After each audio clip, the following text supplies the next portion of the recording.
also ask about if Lovie was very overwhelmed about your interview that you did a few weeks ago.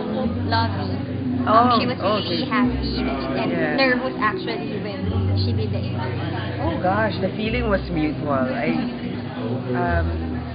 Whenever I see Lovey, there's always that bond, even if we don't really spend that much time together. I feel very sisterly towards her, especially I'm a lot older than her. So I see her accomplishments. I'm proud of her. She's a very strong woman. And she's made a name for herself. Even if it's a whole, she's also worked hard in the industry. She's a good actress. And when she was having a hard time in gym last month, she really took courage from the gesture that you did.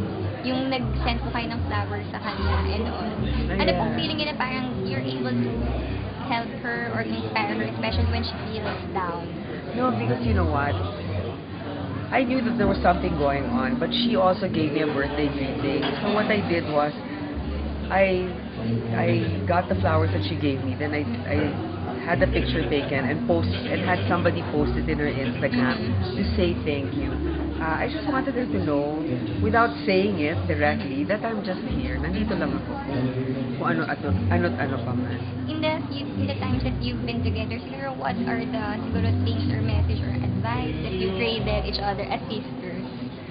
Well, I don't know if I should really give her advice. She seems to be doing all right. Basta, ako, I wish for her that she'll find, like, whoever she's with. If she chooses a boyfriend or she eventually gets married, kailangan yung aalagaan talaga siya. Because I want her to be really happy with whomever she chooses. Because she's with Rocco Nasina. I heard. I'm not sure if you're familiar with him. No.